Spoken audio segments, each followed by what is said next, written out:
Alors la principale ville de la région. Il lui fallait donc un amphithéâtre. 20 000 personnes se pressaient ici pour acclamer les gladiateurs ou pour vibrer pour les auriges, dont les chars faisaient voler le sable des arènes.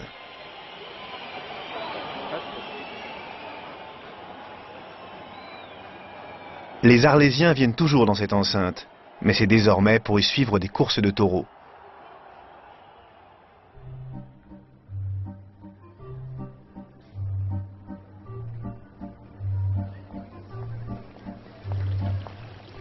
La place de la République raconte toute l'histoire architecturale d'Arles. Une colonne romaine y fait face à l'hôtel de ville du XVIIe siècle. Et au nord de la place se dresse un chef-d'œuvre roman, la cathédrale Saint-Trophime. Le tympan représente le jugement dernier, et les damnés enchaînés cheminent vers l'enfer.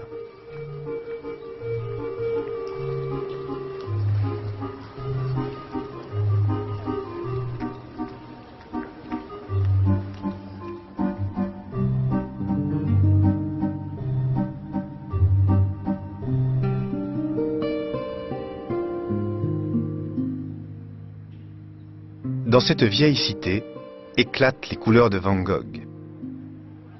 Bien qu'il n'y ait séjourné qu'un an, ce sont plus de 200 toiles expressives, exaltées même, qu'il composa ici. Ce fut peut-être le plus beau moment de ce maudit, qui de son vivant ne vendit qu'une seule œuvre.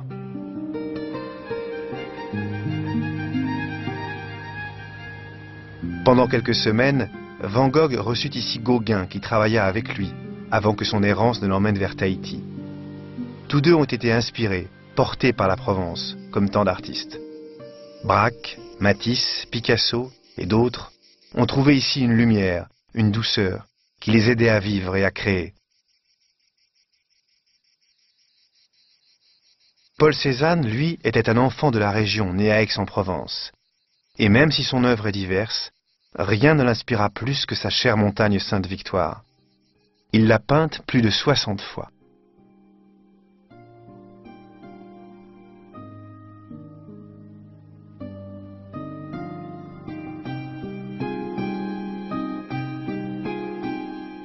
En ses jeunes années, Cézanne était venu à Paris avec son camarade de lycée Émile Zola. Mais l'échec au concours des Beaux-Arts l'avait poussé à rentrer à Aix. Pour s'épanouir, son art avait besoin de cette atmosphère-là. Cette ancienne maison de campagne de son père devint son atelier. Et c'est ici qu'il composa beaucoup de ses natures mortes aux pommes, ou les Grandes Baigneuses, sa dernière œuvre. Depuis la mort du peintre en 1906, l'endroit n'a pas changé. C'est pour toujours l'atelier de Cézanne.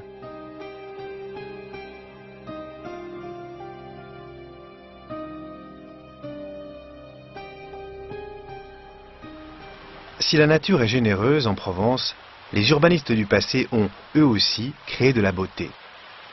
Le XVIIe et le XVIIIe siècle ont donné à Aix ce visage classique et élégant. Tout au long du cours Mirabeau, où bat le cœur de la ville, les arbres et les terrasses des cafés apportent leur fraîcheur. Le consul romain Sextius fonda Aix sur ce site pour les eaux thermales qui y coulaient en abondance. Il leur donna même son nom, Aquae Sextiae. 2100 ans plus tard, Aix est toujours une ville de fontaines, et leur petite musique se joue dans chaque rue, sur chaque place.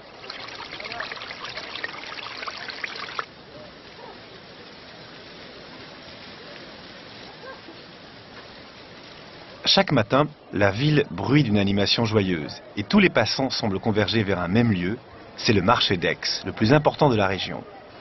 Depuis des siècles, dès l'aube, les paysans quittent leurs masses pour venir y proposer leurs produits odorants, ensoleillés, mais aussi pour rencontrer les citadins et parler avec eux.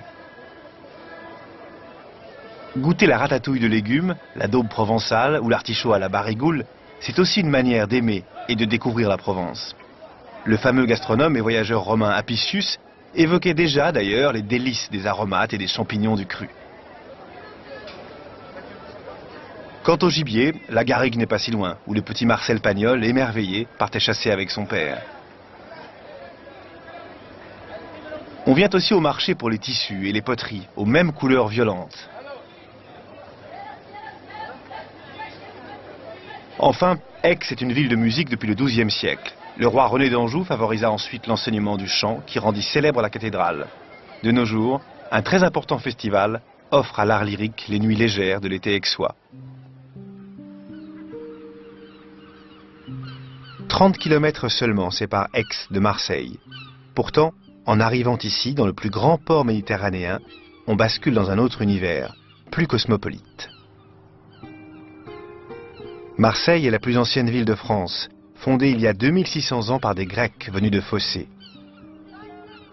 Ce comptoir vers les routes nordiques de l'Étain et de l'Ambre allait très vite prospérer. Des siècles plus tard, les croisades en firent un port de transit vers la Terre Sainte, et les négociants marseillais à leur tour implantèrent des postes dans le Levant. Au XIXe siècle, la politique coloniale de la France donna à Marseille son double statut définitif. Énorme métropole régionale et fenêtre ouverte sur des horizons lointains. Aujourd'hui encore, les Marseillais restent tournés vers la mer.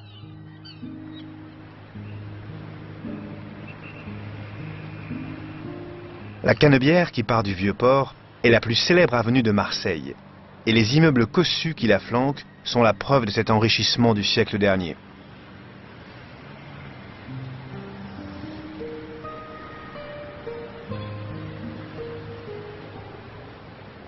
Ce qui rend Marseille unique en France se voit dans les petites rues adjacentes. Toutes les couleurs, tous les parfums de la Méditerranée, de l'Orient et de l'Afrique sont là.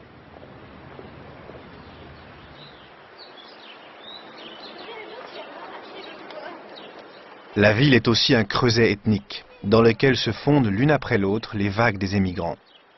Venus d'Italie ou d'Espagne il y a 100 ans, puis d'Afrique, du Maghreb ou d'Asie plus récemment, ils contribuent à créer une société originale et évolutive.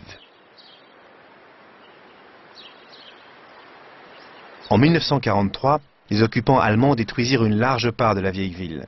Le quartier du Panier, lui, a survécu. De l'autre côté du Vieux-Port, la basilique de Notre-Dame de la Garde domine Marseille. Les habitants sont ainsi sous la protection de la Vierge, qu'ils appellent affectueusement la Bonne Mère. Les marins surtout requièrent cette protection. Ils lui attribuent des sauvetages miraculeux. La basilique est d'ailleurs pleine d'ex-voto, déposés par les survivants de nombreux naufrages.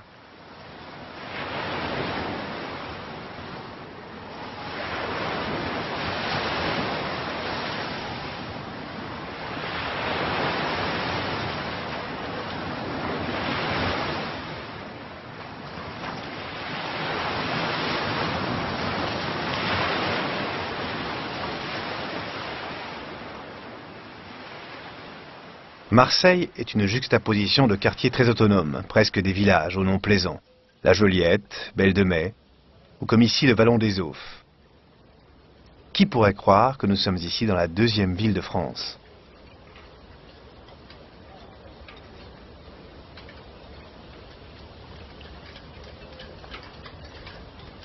Dans cette ville de pêcheurs, un dicton dit du poisson qu'il naît dans l'eau et meurt dans l'huile. La plus goûteuse illustration de ce destin fatal est la bouillabaisse. Rascasse, baudroie, congre, loup, rouget, cuisent avec de la tomate, de l'ail et du thym.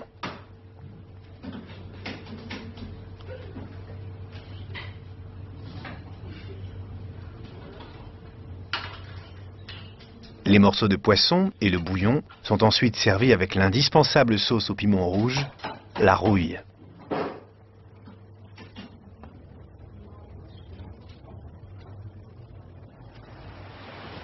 Il y a quelques dizaines d'années, les dockers marseillais déchargeaient des ballots pleins de marchandises exotiques venues d'Hanoï, de Dakar ou d'Alger. Les sirènes des paquebots appelaient à bord les passagers en partance pour Saigon, via Port Saïd et les Indes.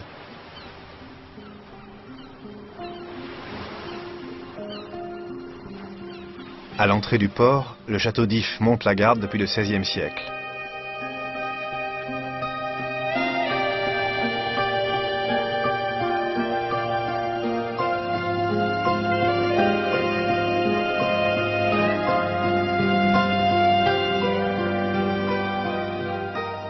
De Marseille à Cassis, la mer s'insinue dans des petites criques étroites aux parois abruptes.